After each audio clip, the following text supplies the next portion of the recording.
hoje a gente vai falar de uma molécula universalmente conhecida, que é a molécula de ácido desoxirribonucleico.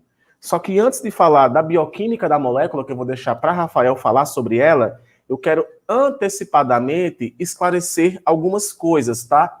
Então, durante alguns minutos eu preciso te dizer algumas coisas, as perguntas vocês vão colocando aí, e quando chegar na parte da bioquímica, após alguns 2 slides aqui, aí Rafael ele vai contextualizar a parte química do que é um ácido nucleico e quais são as suas propriedades, tá?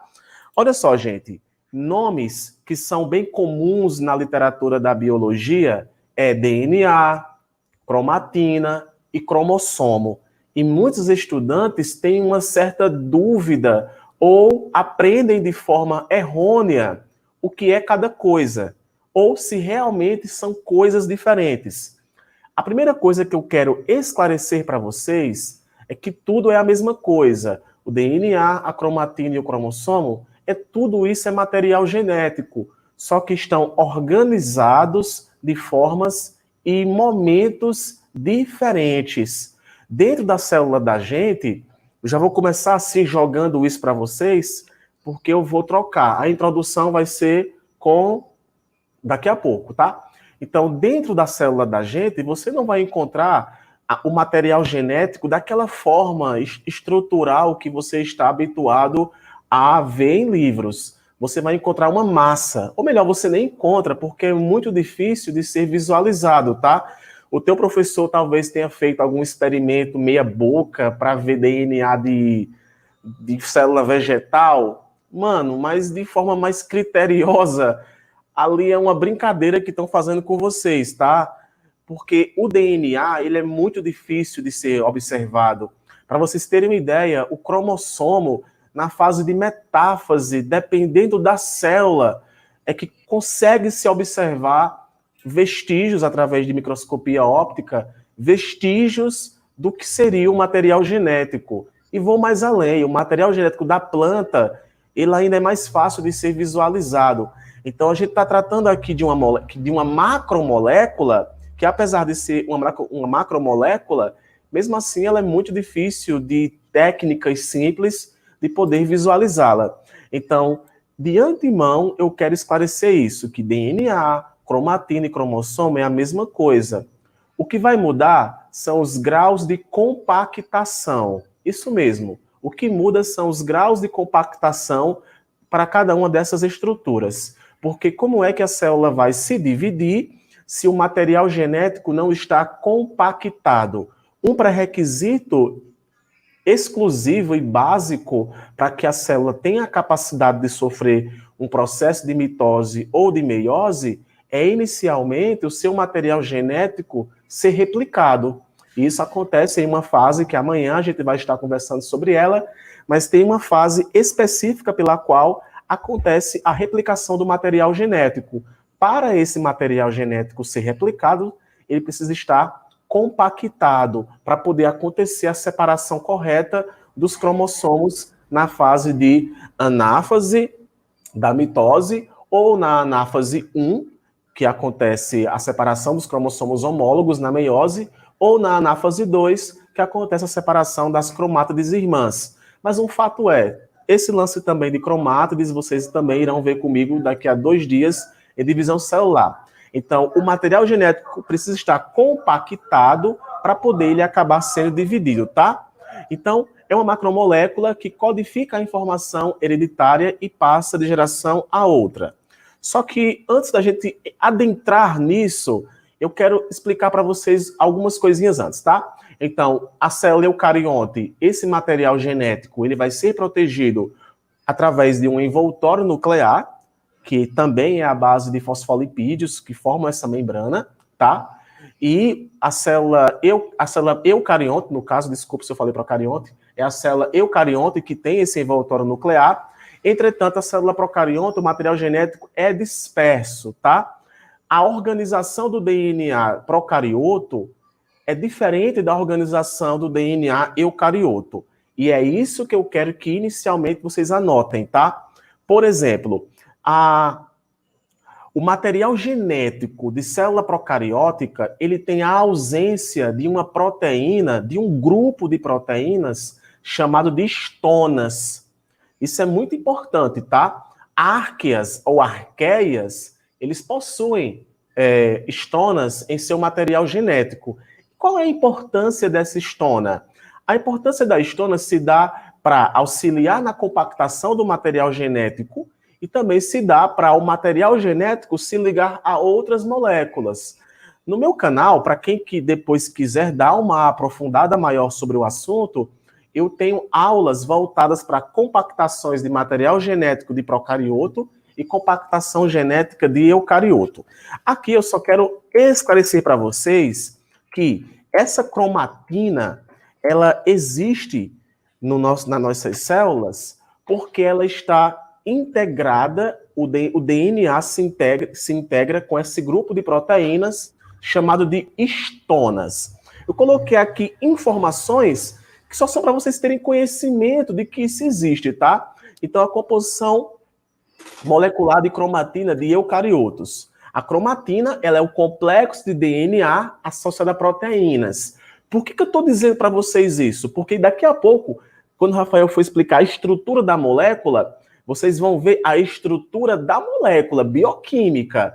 Mas o que tem lá é a massa de cromatina, tá? Que é esse complexo de DNA linear associado a proteínas, tá? Essa massa de cromatina eucariótica chega a ter 2 vezes mais proteínas do que DNA.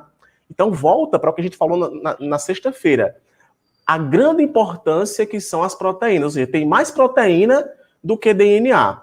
Outra coisa, a massa de RNA é 10 vezes menor do que a de DNA. A gente vai estar vendo daqui a pouco que tem trechos específicos no DNA que codificam a informação para produzir uma molécula de RNA imatura, e ela é menor, muito menor do que o material genético que é o DNA.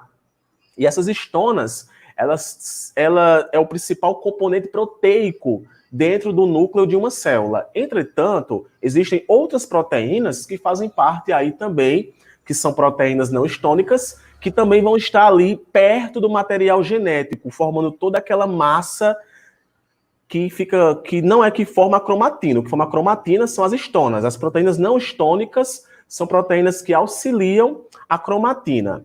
Nós temos as estonas canônicas, que são estonas que qualquer célula eucariótica que tenha cromatina, que no caso todas vão ter, já existem evidências de que elas existam. Então tem um grupo de proteínas que é H2A, H2B, H3, H4. E qual é a finalidade disso tudo? É fazer com que o material genético fique compactado. E tem as estonas de ligação, que fazem com que o material genético se ligue a outras estruturas. Essas proteínas aí, pessoal, elas são importantes para o DNA de células eucarióticas manter a sua integridade, ok? Estonas centrais e de ligação possuem caráter básico, acentuado. Aí aqui eu coloquei 20 a 30% de aminoácidos carregados positivamente. Lisina e arginina, que interage com o DNA carregado negativamente. É uma característica bioquímica do material genético, esse lance de carregado negativamente por conta da presença dessas proteínas de caráter positivo, mas de aminoácido, no caso, com carga positiva, mas com estonas que fazem com que ele tenha caráter negativo, tá? Outra coisa, além disso, é que essas estonas, elas não estão sozinhas. Esse grupo proteico não é formado só por estonas, é também formado por outras proteínas, que não são proteínas estomáticas, que também auxiliam na compactação do material genético dentro do núcleo. Então, estão associadas a outros níveis de organização. Então, quando vai formar o cromossomo, que é uma estrutura bem compactada e visível, diversas outras proteínas auxiliam naquela compactação, tá? E para quem não sabia, DNA e RNA polimerase, e helicase e outras enzimas que a gente vai estar vendo hoje são proteínas nucleares, que nós chamamos de proteínas não estônicas. Lá na frente a gente vai estar lembrando para vocês esse pequeno detalhe. E tem as proteínas fodonas, que são proteínas contribuem, assim, de forma extremamente acentuada para o material genético ficar dentro de um pequeno núcleo, porque o material genético ele é muito grande. Você não faz ideia o quanto é grande o material genético. Então, essas proteínas aí, pessoal, elas empurram ainda mais o material genético, no caso o DNA, a nível de cromatina, para ele ficar bem presinho no núcleo, tá? Lembrando também que no núcleo tem regiões específicas que se formam no nucleolo, que também tem outra função. Então, aqui eu tenho a proteína HMG, que tem elevada mobilidade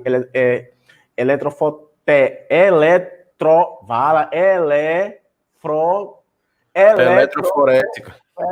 Negativamente carregada.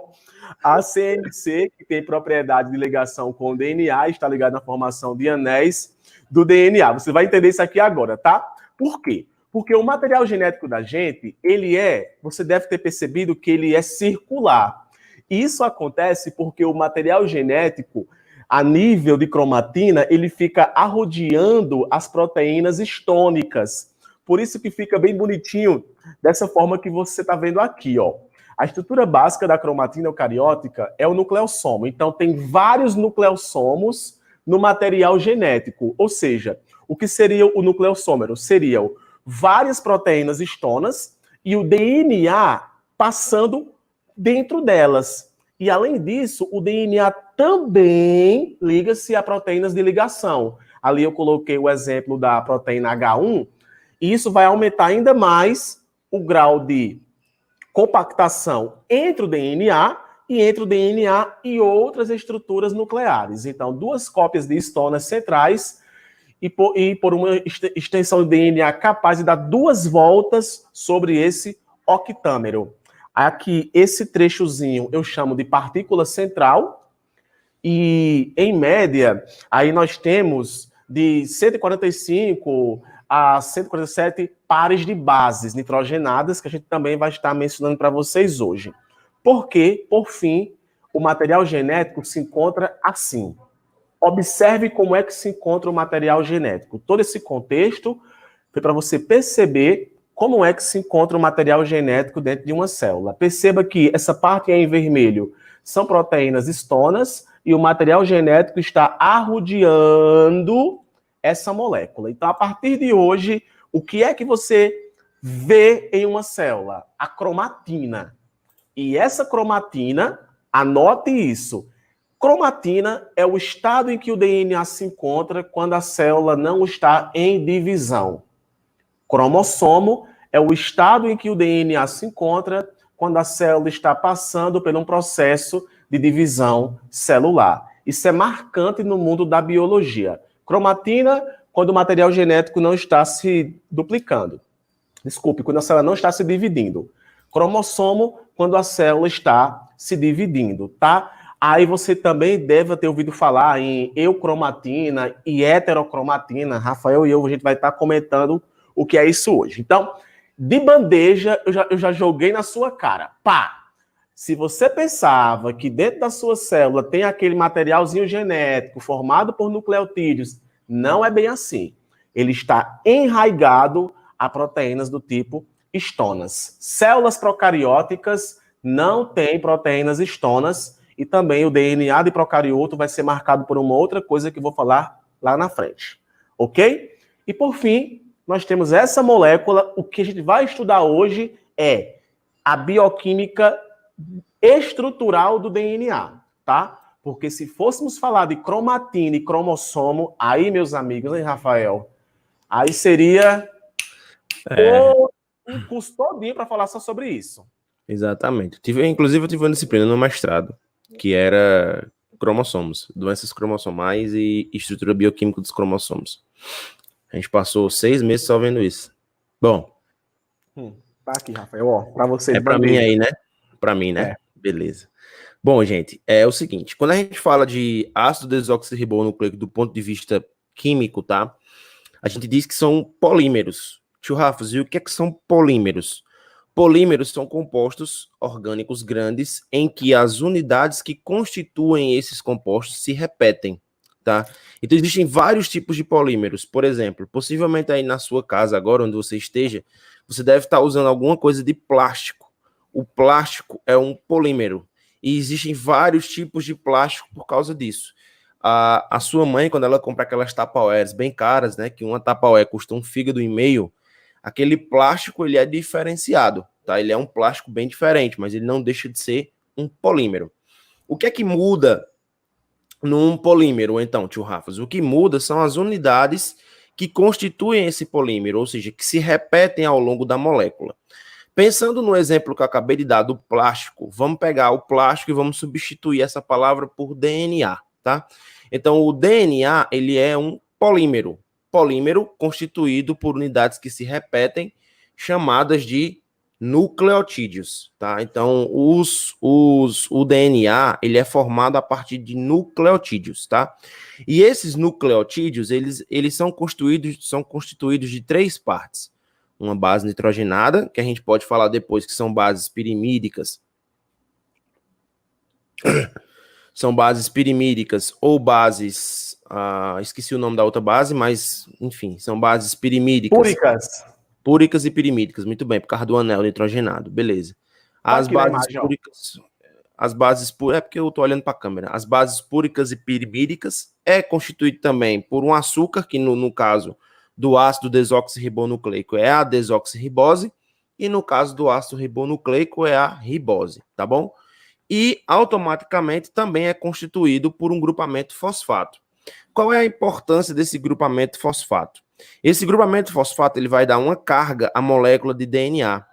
Essa carga na molécula de DNA, além de fazer com que o grupamento fosfato possa se unir entre os nucleotídeos, né, os nucleotídeos de uma fita possam se unir, esse grupamento fosfato pode ser importante no futuro para a identificação de DNA. Eu acho que muita gente aqui, se não muita gente, mas algumas pessoas aqui, devem ter um interesse pela perícia forense. Então, acho que muita gente aqui já deve ter assistido CSI, por exemplo, né? Quando os caras chegam lá na cena, a primeira coisa que eles colocam é o luminol, onde eles encontram matéria orgânica, principalmente DNA ligado, ele fica luminoso. Essa luminosidade que é feita, não daquela forma tão ensaiada, né, tão teatral como é o CSI, acontece porque o material genético tem grupamento fosfato, e esse grupamento fosfato tem uma carga. Essa carga, por sua vez, favorece o aparecimento de grupos fosforescentes, tá? Então, a importância de entender a estrutura bioquímica básica do DNA é essa, porque você consegue compreender que essas estruturas, por sua vez, aglomeradas, elas são caracterizadas, né? Elas são entendidas como estruturas que se repetem ao longo da cadeia, tá? Existe um nomezinho também que vocês podem ver aí durante o estudo de vocês, que é chamado de nucleosídeo. O que é um nucleosídeo? O nucleosídeo é quando eu tenho a base nitrogenada com açúcar sem um grupamento fosfato. Quando eu junto os 3, eu tenho um nucleotídeo. Mas, tio Rafa, qual é a diferença? Qual é o problema disso? É porque a gente entende muito que o DNA que a gente conhece, que o Patrick estava comentando agora, é o DNA diretamente ligado ao humano. A gente fala muito de genoma humano. Mas o DNA que a gente conhece como dupla hélice é uma das formas possíveis que o DNA pode se encontrar. Existem espécies que, ao invés de ter o DNA em dupla hélice, tem o DNA em S, de fita única. Então, existem outras características. Por isso que o nucleosídeo, ele se repete em todos os seres vivos. Os nucleotídeos não. Porque muitas vezes em outras espécies, em vez do grupamento fosfato, você tem um grupamento sulfidrila, por exemplo, com enxofre. Ok? E aí, é interessante lembrar que esse DNA, por carregar uma informação genética, essa informação genética, ela é muito importante para que o nosso organismo possa regular as nossas atividades. E quando eu falo atividades, eu estou falando de todos os processos, biológicos. Não. Nem todo grupamento fosfato. O grupamento fosfato do DNA. Beleza? E o produto não é a luminescência, é a substância que é fosforescente. Quando ela se liga ao grupamento fosfato, ela muda sua conformação e emite luz. Só lembrando, tá? E aí... Uma questão, Rafael, só para acrescentar o que você está falando, Rafael mencionou que existem DNAs de fita simples e não de fita dupla, então isso aí já é um erro. Eu não vou dizer que seja um erro, seja um limite de informação no ensino médio e nos livros, como também RNA é uma molécula de fita simples. Não, existe RNA de fita dupla. Então, assim, percebam, acho que vai ser surpresa, né, Rafael, para vocês saberem disso.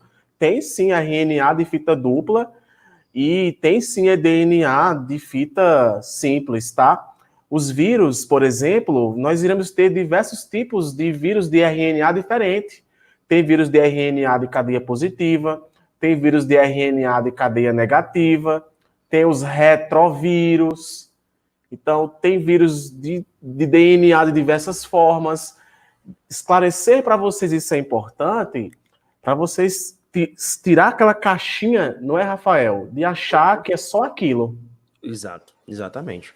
E aí, claro, pessoal, isso tudo vai ser investigado de acordo com a formação que vocês vão escolher, de acordo com o curso que vocês vão andar, tudo bem?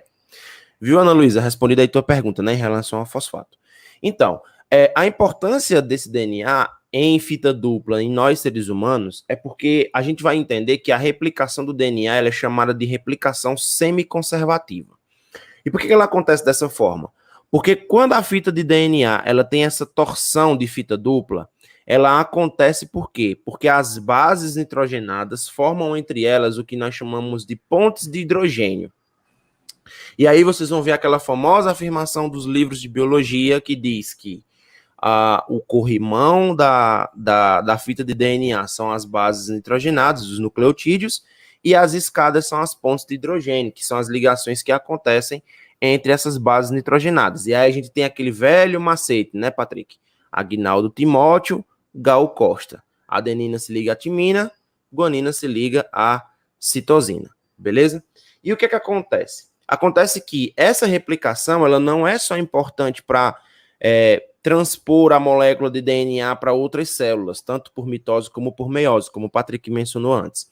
É importante lembrar que esse DNA contém informações específicas que podem ser codificadas em uma molécula mais simples, que nesse caso é o RNA, e aí a gente vai discutir depois os tipos de RNA, e que essa tríade é o que nós chamamos de sentido da vida, que o pessoal fala muito, né? Qual é as reações que dão sentido à vida? As reações é a semiconservação do DNA para divisão celular e a segunda é a síntese proteica. Então, o DNA contém trechos específicos de informação, não é o DNA inteiro, tá? São trechos específicos que nós vamos chamar de genes ativos. Esses genes ativos, eles vão gerar uma transcrição que vai se converter em um RNA, que é uma fita mais simples. Esse RNA, por ser menor, vai ser encaminhado para que faça-se uma tradução, ou seja, uma formação de uma estrutura que, ao final formada, é traduzida em proteína. Então, as proteínas que são expressas, elas são expressas a partir de informações contidas no DNA. E aí, gente, é importante lembrar de alguns problemas genéticos.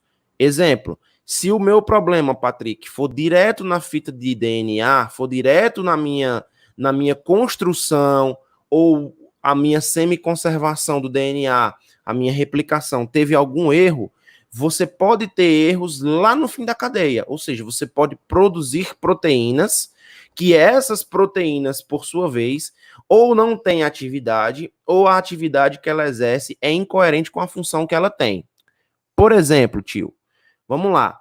Um paciente que tem trissomia do 21. Patrick, um paciente que tem trissomia do 21, qual é a doença que ele possui?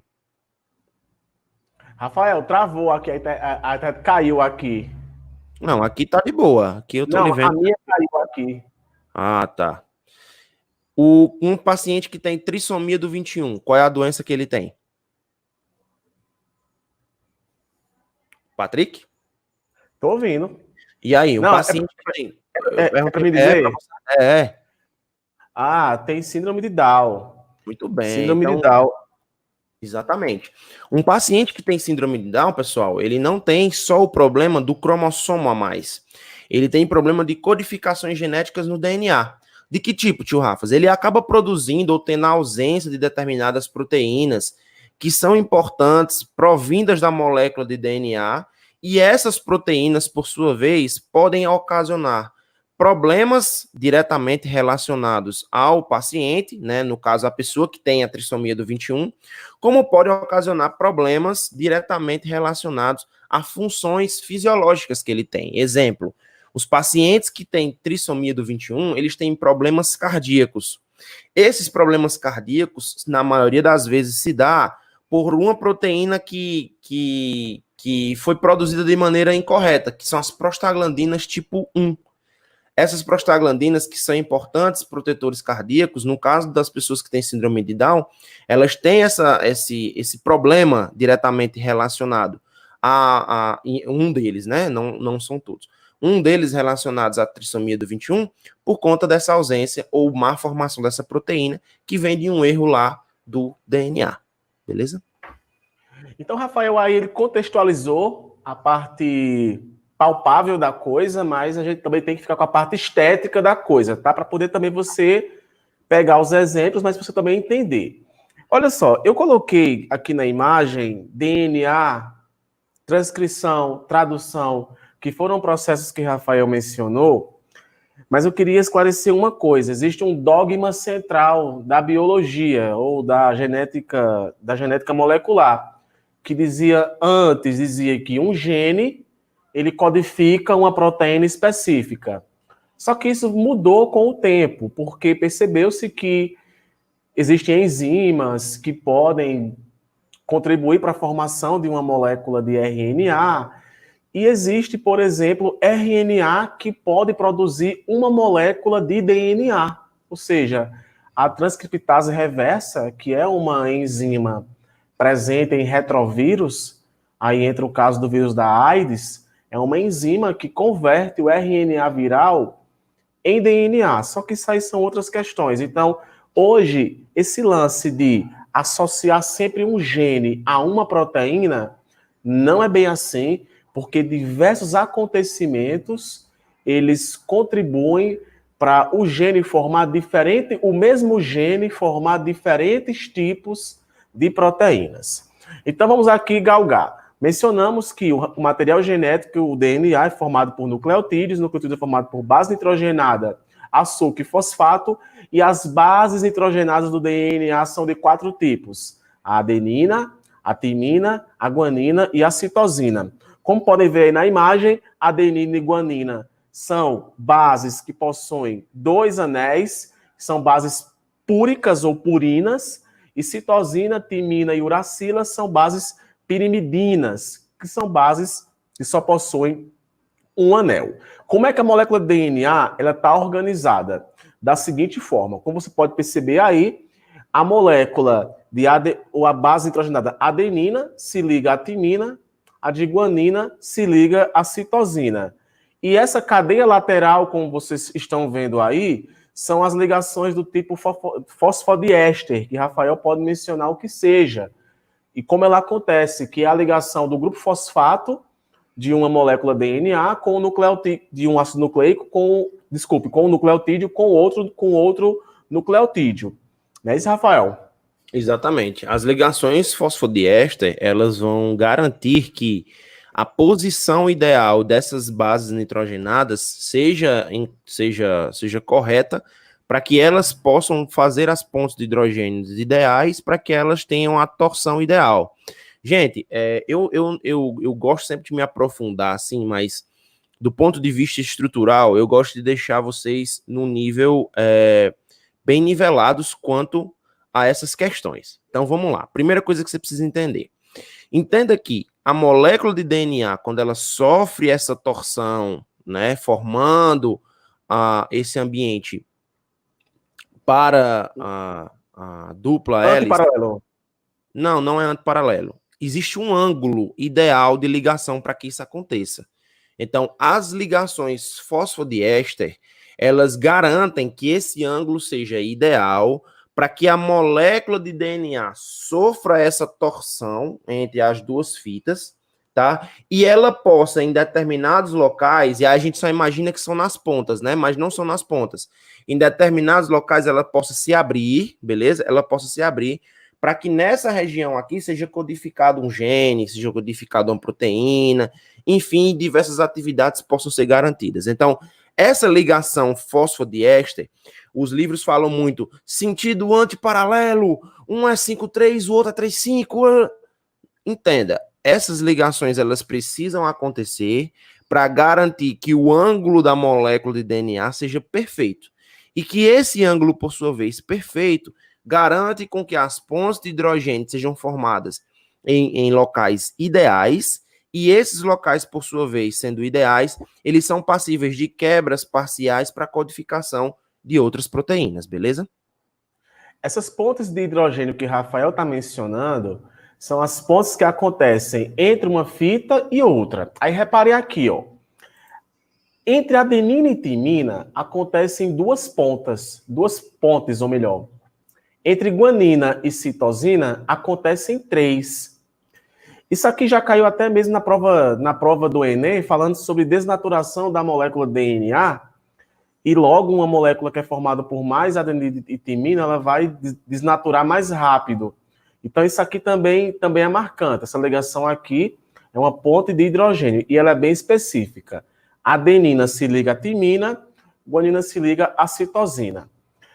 Aí, para poder contextualizar, colocando aqueles exemplos mais corriqueiros, tá? Eu coloquei aqui que uma fita de DNA, uma molécula de DNA de fita dupla tem 20% de adenina. Se tem 20% de adenina, logo vai ter 20% de timina. Se tem 30% de citosina, vai ter 30% de guanina. Isso daí, gente, foi uma descoberta feita por Chargaff. Então, aí é uma regrazinha chamada de regra de Chargaff. Isso foi importante para isso daqui, ó. Eu vou citar aqui para vocês um exemplo, colocando essa questão aqui, que é uma questão bem simples, mas para você ver como, para quem vai fazer uma prova, ou para contextualizar o assunto. Em 1950, Chargaff e colaboradores estudaram a composição química do DNA e observaram que a quantidade de adenina é igual a de timina e a quantidade de guanina é igual a de citosina, na grande maioria das duplas fitas de DNA. Em outras palavras, esses cientistas descobriram que o total de purinas, que no caso é adenina e guanina, e o total de pirimidinas, citosina e timina, eram iguais. Aí aqui, eu não vou responder essa pergunta aqui para vestibular. Não, esse não é o foco. O foco é você entender aqui a coisa. Então, um professor trabalhou esse conceito em sala de aula e apresentou como exemplo uma fita de DNA com 20 adeninas, 25 timinas, 30 guaninas e 25 citosinas. Perceba que ele apresentou uma fita. Então, tá aí a fita que ele apresentou. E tem as quantidades que ele colocou. 20, 25, 30 e 25. A pergunta quer saber o seguinte: qual a quantidade de cada um dos nucleotídeos quando considerada a dupla fita de DNA formada pela fita simples exemplificada? Então, ele quer saber a quantidade total de adenina, a quantidade total de timina, de guanina e de citosina. Então, só para conferir a regra de Chargaff aqui nesse exemplo que ele mencionou, vamos ver se bate. Bom, A mais G dá quanto? A é 20, G é 30, dá 50. E se eu pegar a quantidade de timina e a quantidade de citosina, também dá 50. Então, em uma fita, a mesma quantidade de guanina, a quantidade, a soma da quantidade de adenina mais a quantidade de guanina é igual à soma da quantidade de timina mais a quantidade de citosina. Beleza. A dupla fita vai ser complementar, ou seja, a mesma quantidade que tem de adenina em uma fita vai ser a mesma quantidade que vai ter de timina na outra fita. Então, eu tenho 20 timina, 25 adenina, 30 citosina e 25 guanina. Beleza. Então, ela quer saber a pergunta, qual é a quantidade total de bases presentes nessa dupla fita. Então, qual seria a quantidade de adenina? Se eu tenho aqui 20, eu tenho aqui 25, logo dá 45. Se eu tenho aqui 25 e aqui 20, eu tenho 45. E aqui por diante, se eu tenho 30 e aqui eu tenho 25, dá 55. Se eu tenho 25 e aqui 30, eu tenho 55. Beleza. Agora, tem como eu saber a quantidade também de uma base a partir desse cálculo. Como, por exemplo, olha só, a questão colocou que tinha 30 adenina, 30 guanina e 15 citosina, mas não colocou a quantidade de timina. Tem como saber? Se você utilizar a regra de Chargaff, tem como sim. Por quê? Se eu somar 30 mais 25, que é a quantidade de adenina mais guanina, vai dar 55. Se eu pegar o 15, que é a quantidade de citosina, quanto é que vai ficar faltando para poder dar o valor de 55? 40. Então, nessa fita aí, obrigatoriamente, seguindo a regra de Chargaff, vai ter 40 timinas. Estou colocando esse exemplo porque aqui muitos fazem provas, né? Não é, Rafael? O interessante é saber também desse contexto, ok?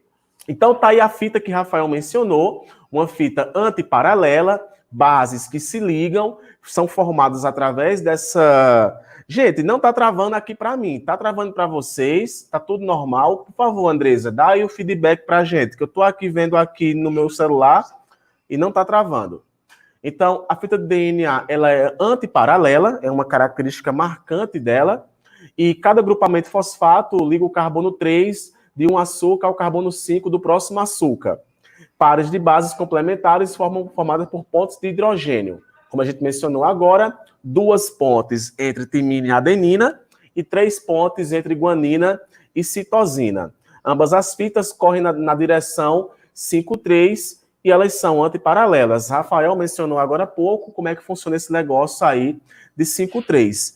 E qualquer processo biológico que vai acontecer, ele sempre vai acontecer nesse sentido, no sentido 5,3. Por isso que fala que qual é o sentido da vida? Sentido 5,3, ok? Então ela é antiparalela, ela fica girando, ou seja, aquele nucleossomo que eu falei para você, ela fica girando por dentro daquele nucleossomo associado a proteínas histonas, tá? E tá aí uma característica marcante da molécula DNA, que é a sua duplicação. A duplicação do DNA, interessante que você anote aí, ela acontece na fase de S, da intérfase. Por mais que a gente esteja detalhando isso em outra aula, é bom você saber em que momento ocorre a duplicação do DNA. Na fase S. Aí aqui Rafael vai fazer agora para a gente uma palestra, que aqui ele entende do assunto, o seguinte... Olha só, parem o que estão fazendo agora e olhem para mim. E depois você vai olhar para Rafael. Ah, Patrick, eu quero ver a cadeia se duplicando. Tenha paciência. Entenda de ver uma... O que você vai aprender aqui, eu tenho certeza que vai explodir a sua cabeça. Então, preste bem atenção. Esse negócio de dizer que adenina se liga a timina e guanina se liga a citosina, é massa. Show! O DNA está formado. Só que na prática não é bem assim. Uma adenina pode se ligar de repente a uma guanina. Uma timina pode se ligar de repente a uma citosina. E quando isso acontece, o que é que dá? Merda. Grande. E o material genético tem que se virar para poder ele não ser duplicado da forma incorreta. Nós temos 2 tipos de mutação. O que é mutação? Mutação é qualquer modificação que aconteça com a sequência do DNA. Beleza? Nós temos as mutações gênicas, que ocorrem a nível de gene, e nós temos as mutações cromossômicas. Aí, nas mutações cromossômicas, a síndrome de Down, que Rafael mencionou, é uma mutação cromossômica. De que tipo? Numérica. Porque tem 2 tipos de mutação cromossômica. A mutação cromossômica numérica e a mutação cromossômica estrutural. Ou seja, falta um pedaço do cromossomo. Só que essas duas, a mutação numérica e a mutação estrutural, elas são ainda mais raras. Porque o que mais acontece no material genético da gente são mutações gênicas. E a célula precisa passar por algum mecanismo que corrija essa mutação. Caso a célula não consiga corrigir aquele material genético, a célula pode entrar em um processo chamado de apoptose, que é uma morte programada para a célula. Então, olha só, antes do DNA sofrer o processo de duplicação, ele passa por pontos de reparação para poder corrigi-lo. Ele passa por pontos de reparação antes da duplicação e por pontos de reparação depois da replicação. Existe uma proteína chamada de P53, que é uma proteína extremamente importante para reparar o material genético. Aí Rafael agora vai transcrever para vocês a consequência disso. A neoplasia. Traduza, meu jovem, o que é uma neoplasia? Bom, neoplasia é um defeito que acontece a nível gênico, especialmente no gene P53. O gene P53, ele é um gene corretor, ou também chamado de gene indutor de apoptose. Esse gene, ele só é ativo quando ocorre um dano irreversível ou grave à molécula de DNA. Esse dano pode ser ocasionado por danos físicos, como, por exemplo, o próprio atrito, pode ser ocasionado por danos químicos, por exemplo, exposição a determinadas moléculas, pode ser ocasionado por radiação, que a gente sabe que é cumulativo, então pode acontecer esses danos a nível de DNA, tá bom? Então, o que acontece? Essas neoplasias são erros nesse gene P53, que o gene P53 por si só, ele regula esse processo de replicação da célula, porque a célula, uma hora, ela tem que morrer, tá? Uma hora ela entra em estado de apoptose, tá? Então, esse gene P53, por sua vez, inativado, a célula ela vai tendo replicações sucessivas e incontroladas. E a gente sabe que essas replicações sucessivas e incontroladas são denominadas de neoplasias.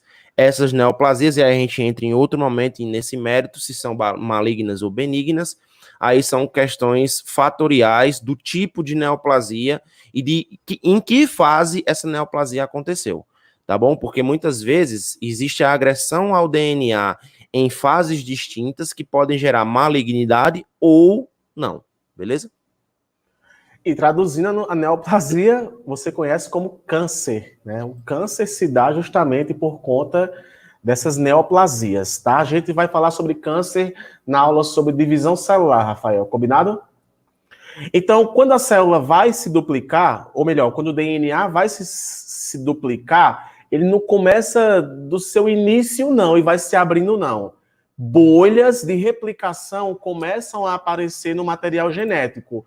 Então, tem a extensão do material genético e diversas bolhas começam a aparecer e dentro dessas bolhas vai acontecendo o processo de replicação até que toda a dupla hélice fica aberta, tá? Então, olha só aqui. Aqui nós temos, de uma forma bem contextualizada, o que é que acontece? A replicação ela é semiconservativa porque vai conservar metade do material genético anterior.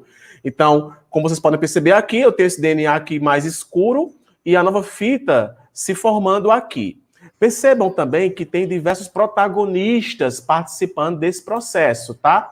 A moça perguntou aqui sobre fragmento de Okazaki. Vou falar aqui agora, tá?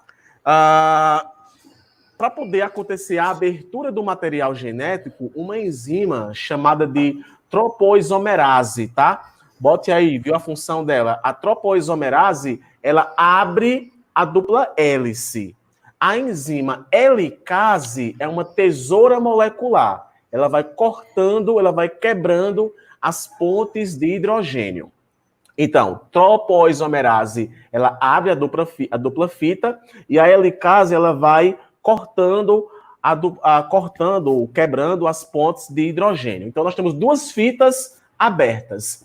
Em cada uma das duas fitas, vão acontecer processos de replicação diferentes, tá? Eu tenho a cadeia de Lear, que eu também chamo de cadeia principal, tá? Essa cadeia principal, ela vai acontecer de forma contínua, e eu tenho os fragmentos de Okazaki, que eu também vou estar explicando. Então, olha só, qual é o nome da enzima extremamente importante demais para fazer com que ocorra a união desse nucleotídeo à nova fita, a DNA polimerase. Então, na fita contínua ou cadeia principal, essa fita aqui que eu estou passando o mouse, a DNA polimerase, ela vai passando e unindo os nucleotídeos corretamente. Só que a mesma coisa não está acontecendo na outra fita. Na outra fita, nós temos os primes. O que são primes? Olha o que acontece. Eu acho que você nunca nem escutou, nunca nem ouviu falar nessa informação. Antes de produzir o fragmento de DNA que vai formar a nova molécula DNA, antes de produzir esse fragmento, se produz uma molécula de RNA. Por isso que nós temos as RNAs primases, que também participam desse processo, que são enzimas, para poder dar espaço para a cadeia na parte 5, para poder a DNA polimerase se ligar a ela, a esse fragmento, e conseguir fazer a duplicação dele. Ou seja, primeiro produz uma molécula de RNA e depois o DNA vai lá e substitui. Esses fragmentos nós chamamos de fragmentos de Okazaki. Então, de um lado, nós temos os fragmentos de Okazaki sendo formados, a DNA polimerase e a DNA ligase. Eu não coloquei aqui o nome DNA ligase, mas também tem a DNA ligase que vai fazer com que ocorra também a ligação entre as duas fitas, também vão estar participando desse processo. E a duplicação, ela acontece. E diga-se de passagem, voltando aqui para essa imagem, olha só aqui o intervalo de tempo. Demora muito tempo. Olha só. Demora, que fica no caso antes da G1 e da G2, o tempo é mais ou menos o tempo que acontece uma mitose. Então, esse processo aqui, pessoal, ele acontece de forma relativamente demorada, mas o DNA acaba se duplicando. E nós chamamos de replicação semiconservativa, justamente porque vai conservar metade do material genético antigo. Pode continuar. Ok? Bom, então, DNA é isso, galera, tá? Tem a capacidade de se duplicar, tá? E a duplicação acontece dessa forma aí. Os protagonistas são esses: helicase, primase, DNA polimerase. RNA polimerase participa mais de uma forma mais discreta, porque o RNA polimerase vai estar participando do processo de transcrição, tá? As perguntas no final a gente responde. Com relação, já que Rafael falou já de toda a bioquímica do nucleotídeo, a mesma coisa é também com a molécula de RNA. Ela é formada por nucleotídeos, tem uma fita simples, e o nome do processo em que o DNA produz o RNA é chamado de transcrição, e é sobre ele que a gente vai estar comentando aqui. As bases nitrogenadas do RNA são também diferentes, tá? O DNA, ele tem a timina. O RNA, ele tem a uracila. Então, veja que a timina é uma base... Gente, também sendo bem sério para vocês, a uracila é uma timina modificada, né, Rafael? Bioquimicamente... É muito complicada, né, mano, bicho? A uracila é uma timina modificada, basicamente isso. Então, eu tenho a adenina, a uracila, a guanina e a citosina, e o açúcar presente na molécula de RNA é um açúcar ribose, ao qual nós já falamos em carboidratos sobre eles. E qual é o papel da molécula de RNA? O papel da molécula de RNA, segundo o dogma central da biologia, é produzir proteínas. Por essa razão é que sempre que nós falamos em DNA, RNA, qual vai ser, Rafael, o produto? Proteínas. Proteínas sempre será o produto aí de um processo de tradução.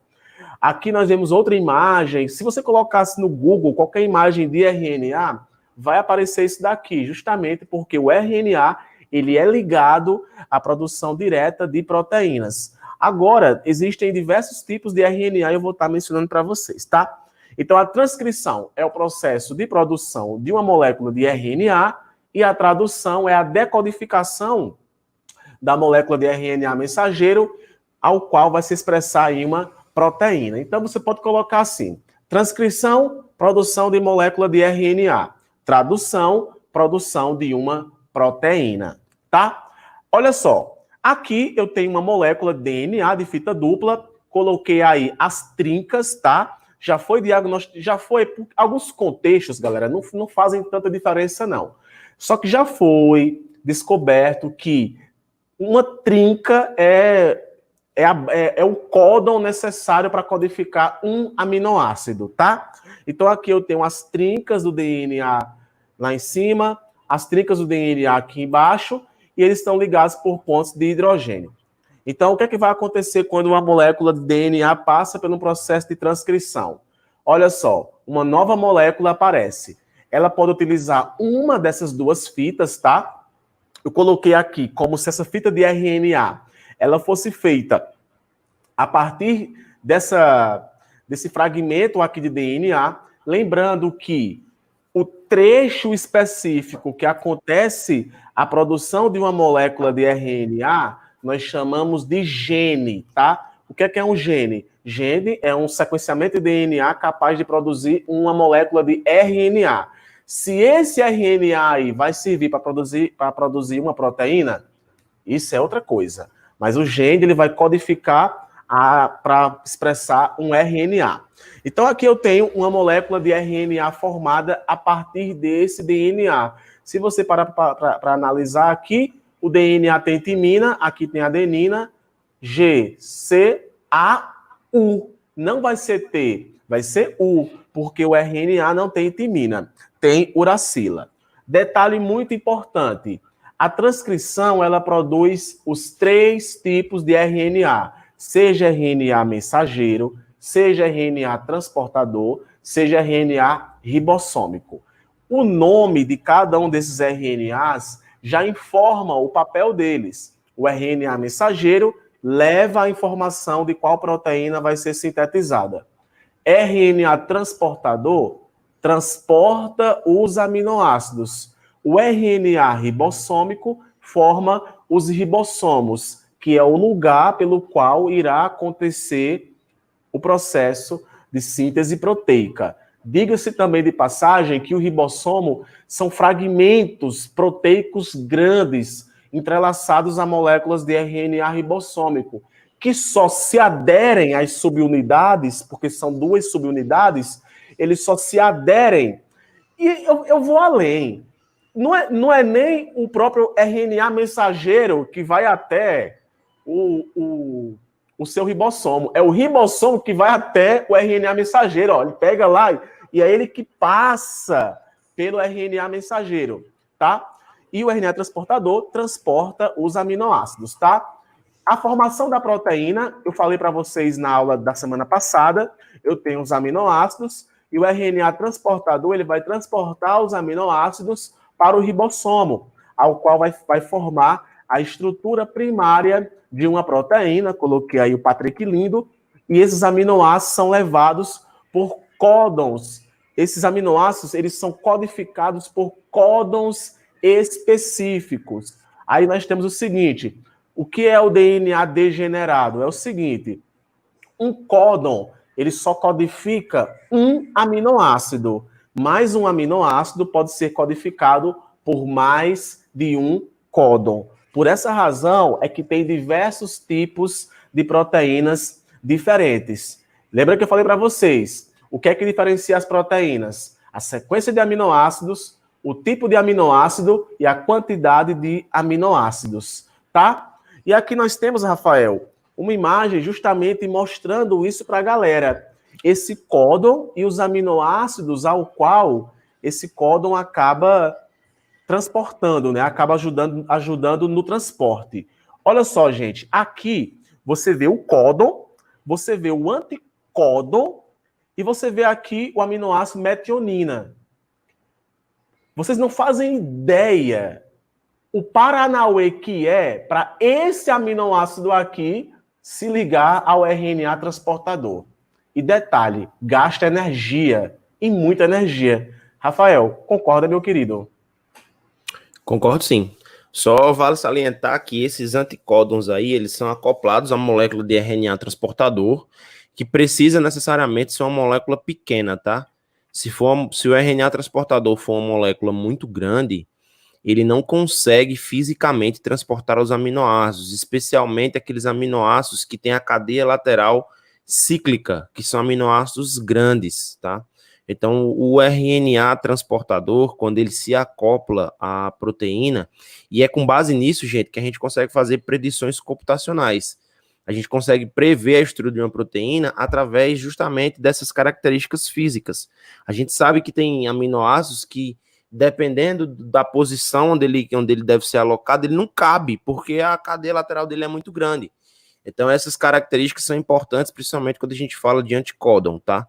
E pelo fato desses anticódons e desses códons sintetizarem apenas um único aminoácido, eu preciso dar uma informação para vocês. Como o Patrick falou, um códon origina né, dá informação para apenas um aminoácido. Mas esse aminoácido pode ser originado por vários códons. Agora, quantos códons? No máximo, explodindo 4. Então, no máximo, um aminoácido pode ser sintetizado por 4 códons. Nada mais que isso, beleza?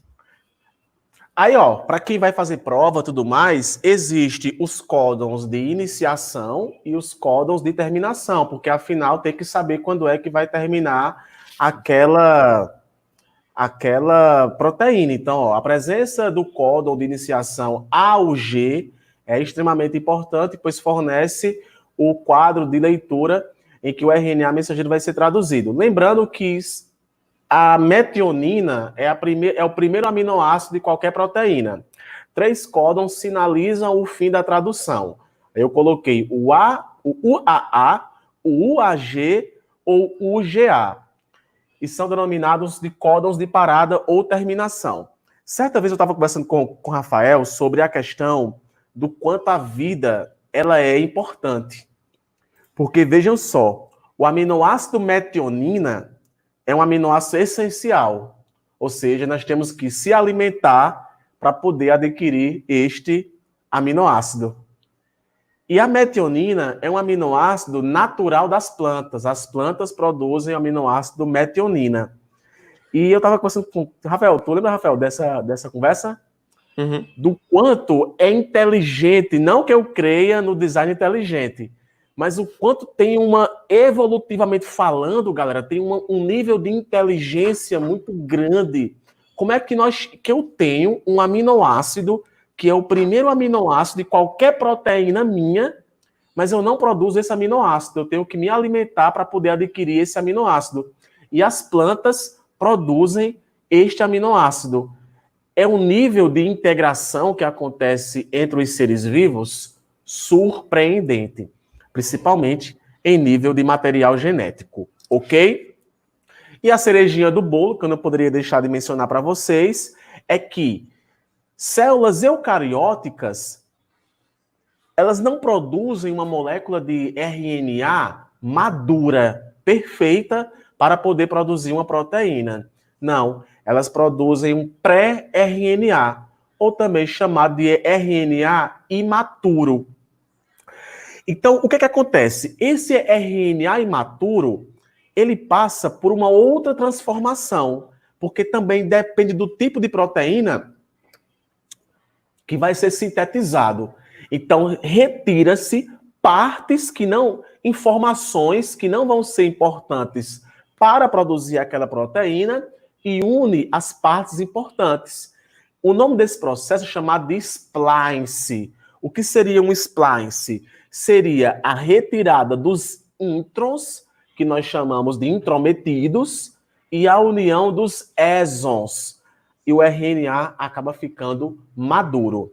Isso acontece exons. Isso acontece em células eucarióticas. O processo de splice alternativo, que é quando a célula intencionalmente modifica o RNA mensageiro formado para poder formar a proteína. Rafa? Exatamente, tá corretíssimo isso aí, não tenho que... um detalhe importante, por que que acontece o splicing, né? Patrick mencionou aí bem por cima. O splicing, você pode perguntar assim, mas não era mais fácil, não gastaria menos energia, e isso é importante, tá, pessoal? Vocês, como estudantes, têm que questionar mesmo. Não seria mais interessante, na transcrição, a gente já ter um RNA maduro, assim acelerando a produção da proteína, tendo sido tudo muito mais rápido? Lembre-se que tudo que a gente faz com pressa, a chance de errar é maior. Não é diferente na produção de uma proteína. Então, existe uma característica importante na produção dos introns, na produção de um pré-RNA mensageiro para que aconteça o processo de splicing. Porque esses introns, eles também vão direcionar as posições ideais dos exons, que vão ser codificantes para a formação de uma proteína. Então, muitas vezes, quando um DNA por algum dano, produz RNAs mensageiros maduros, né, sem que haja retirada desses introns ou a posição desses exons estejam incorretas, você vai acabar tendo proteínas que ou não são factíveis, ou seja, que não são possíveis, ou você vai ter processos em que essas proteínas vão interromper atividades fisiológicas que aconteceriam normalmente no seu corpo. Gente, DNA e RNA é isso, galera. Em termos aí, realmente, para qualquer coisa que você for fazer, viu? A gente falou sobre grau de compactação, bioquímica de DNA, processo de replicação, apoptose, intérfase. Rafael contextualizou doenças cromossômicas. Então, assim, é isso, tá? Mandem aí pra gente perguntas aí para podermos responder, tá? Meu amigo aqui perguntou: Pedro, em relação às trincas, tanto o DNA como o RNA recebem o mesmo nome? De códon, sim. Tá? Tem até provas de vestibular que colocam essas trincas para poder... Para você complementar, né?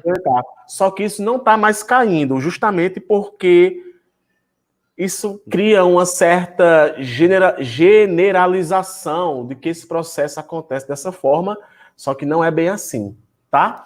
Uma coisa que eu não vi a galera perguntando aí é como funcionam os testes, né, de investigação do DNA. A galera hoje está calada, né? O pessoal, pelo menos... Segunda-feira, parece que está calado, né, parece que estão cansados, né?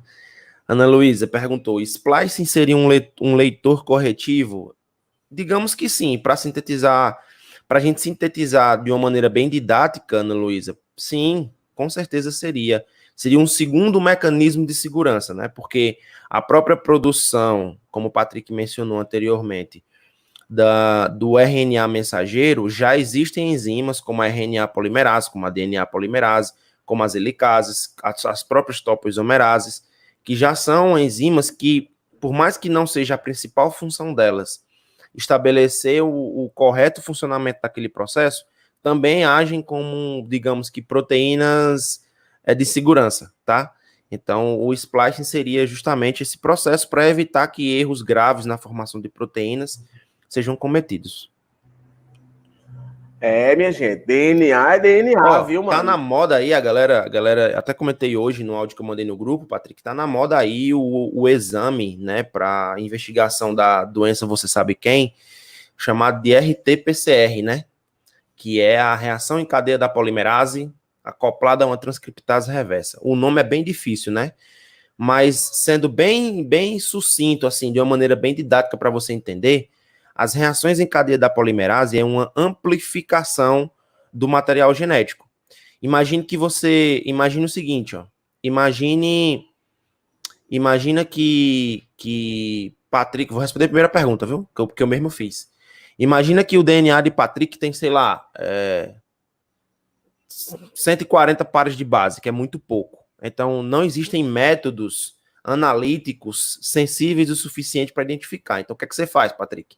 Você amplifica essa cadeia. Você vai fazendo várias e várias cadeias diferentes, tá? Ao longo do processo de tempo, o que a gente chama de ciclos, tá? E aí existe um aparelho chamado termociclador para isso, que por isso que é muito caro. A gente vai fazendo esse processo de amplificação dessa cadeia de DNA para você poder identificar, de DNA, de RNA, enfim, para você identificar aquele micro-organismo de acordo com a sua sequência de pares de base. Então, identifica-se a sequência mãe, a sequência chave, que é a sequência básica daquele micro-organismo, e aí você reproduz as reações em cadeia de polimerase quando necessário. Minha vida, desse jeito. Qual é a vantagem da mitocôndria ter seu próprio DNA? Cara, Eduarda, boa noite, Eduarda. Adorei a pergunta. Gente, podem mandar pergunta, tá? Eu vou dar a vocês aí mais 3 minutinhos para mandarem perguntas. Eduarda, a mitocôndria, ela é uma evidência evolutiva. A teoria da biologia evolutiva, molecular evolutiva, aconteceu o processo de endossimbiose, que foi células eucariontes antigas englobaram células procariontes antigas. E essas células procariontes, elas, por meio de uma relação de mutualismo, acabaram ficando dentro da célula eucarionte e lá auxiliando no processo de produção de energia. Então, a mitocôndria é um exemplo clássico de que aconteceu essa evolução. A vantagem da mitocôndria carregar seu próprio material genético é que a mitocôndria, gente, é uma célula. Literalmente, a mitocôndria é uma célula. Ela produz sua energia, ela se replica, ela tem suas proteínas. Tem é importante para o processo de formação celular ou de formação de energia. Ela consegue controlar melhor os processos de formação de energia que a gente precisa através da produção do seu próprio DNA. Ok, gente? Mais perguntas? Dou-lhe uma, dou-lhe duas, dou-lhe três. Espero muito que vocês tenham gostado, tá? Dessa aula de hoje. Gente, é isso. Vamos perder esse negócio de aprender as coisas. Como é que cai aquela questão. Né, Rafael? É aprender um negócio como um todo, mano. Tranquilidade geral aí, tá? Se você ficou na dúvida, revê essa aula, manda pra gente questões, a gente te auxilia também, tá? Mais uma vez, Rafael, agradeço aí, mano, por tua presença aqui. Amanhã tamo junto, pô. Até dia 30 de julho ainda tem rojão. Amanhã membrana plasmática e organelas. Amanhã vai ser um monte de função. Só função amanhã. Então, gente, muito obrigado, tá? Cadê vocês para desejar boa noite? Cadê o povo aí de dar boa noite? Segunda-feira o povo tá todo mundo dormindo na então, gente, esqueceu de vir. Um beijo e a gente se vê amanhã. Tchau!